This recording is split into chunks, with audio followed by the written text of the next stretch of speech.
भाग 1 यात्रा की शुरुआत। कहानी की शुरुआत एक छोटे से गांव से होती है, जहां दो घनिष्ठ मित्र रोहन और अनमोल साथ रहते थे। दोनों में बचपन से गहरी दोस्ती थी। एक दिन उन्हें एक पुराने नक्शे के बारे में पता चला, जो गांव के एक पुराने मंदिर में मिला था। यह नक्शा किसी गुप्त खजाने की ओर इशारा करता था, जो एक घने जंगल में छिपा था। रोहन और अनमोल ने इस रोमांचक यात्रा पर जाने का फैसला किया। हालांकि उन्हें इस यात्रा के खतरों का आभास था, लेकिन खजाने की लालसा ने उन्हें आकर्षित किया।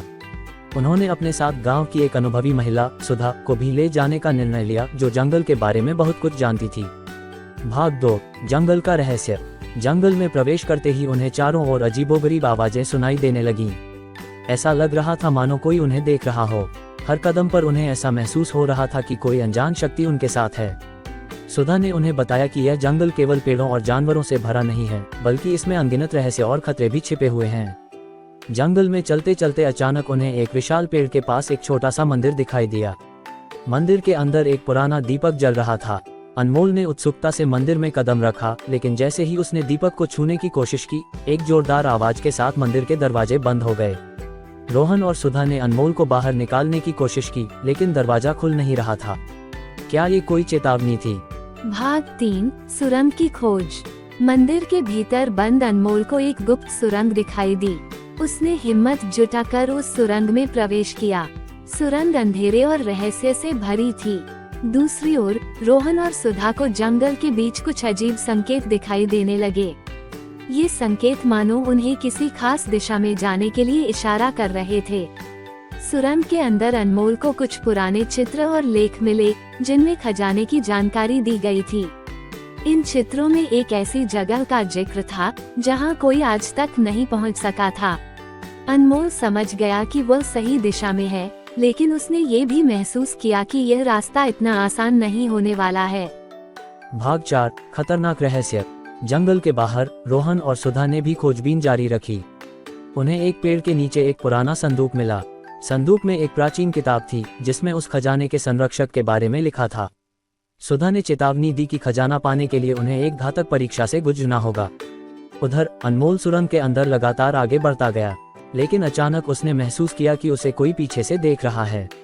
उसे हल्की सी आवाजें सुनाई देने लगी, जो सुरंग के भीतर गूंज रही थीं। क्या ये आवाजें किसी आत्मा की थीं? अनमोल ने अपने डर पर काबू पाते हुए यात्रा जारी रखी, लेकिन उसका दिल तेजी से धड़क रहा था। भाग 5 अंतिम चुनौती। रोहन और सुधा भी मंदिर के बाहर चिंतित खड़े थे। उन्होंने हर संभव प्रयास किया, लेकिन दरवाजा अब भी बंद था। तभी सुधा को अचानक कुछ याद आया।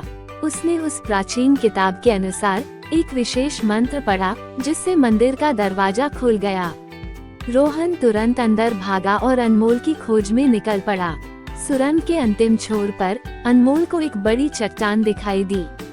उस चट्टान पर एक पुराना शिलालेख था, जिसमें लिखा था कि केवल सच्चे दिल वाले को ही खजाने का अधिकार मिलेगा। जैसे ही अनमोल ने शिलालेख को पढ़ा, चारों ओर जोरदार गर्जना होने लगी और चट्टान हिलने लगी। भाग 6 रहस्य का खुलासा। इसी बीच रोहन भी सुरंग के अंदर आ पहुंचा और अनमोल के साथ हो गया। दोनों मित्रों ने मिलकर चट्टान को हटाने की कोशिश की, लेकिन चट्टान बेहद भारी थी। तभी सुधा भी वहां आ गई और उसने अपने साथ लाए हुए एक पुराने ताबीज को चट्टान पर रखा। चमत्कारिक रूप से चट्टान धीरे धीरे हटने लगी और उनके सामने एक दरवाजा खुल गया। दरवाजा खुलते ही एक अद्भुत खजाना उनकी आंखों के सामने था। सोने और रत्नों से भरा वह खजाना उनके सपनों से भी ज्यादा बड़ा था। खजाने की चमक से चारों ओर रोशनी फैल गई और उनकी आंखें आश्चर्य से फैल गईं। लेकिन तभी एक रहस्यमय आवाज गूंजने लगी। यह आवाज जंगल के संरक्षक की थी, जिसने उनसे कहा, इस खजाने का हकदार वही होगा जो इसका सही उपयोग करेगा। संरक्षक ने आगे कहा, ये खजाना बहुत शक्ति और संपत्ति का प्रतीक है, लेकिन इसका उपयोग केवल उस व्यक्ति द्वारा किया जाना चाहिए जो निस्वार्थ होकर दूसरों की भलाई के लिए कार्य करता है। यदि इसका उपयोग स्वार्थ के लिए किया गया, तो ये खजाना तुम्हारे जीवन में केवल विपत्तियां लाएगा। भाग 7 नैतिकता का संदेश। खजाने की प्राप्ति के बाद तीनों ने आपस में विचार किया। वे समझ गए थे कि इस खजाने का सही उपयोग करना बहुत महत्वपूर्ण है। उन्होंने मिलकर फैसला किया कि वे इस खजाने का उपयोग अपने गांव के विकास और लोगों की भलाई के लिए करेंगे।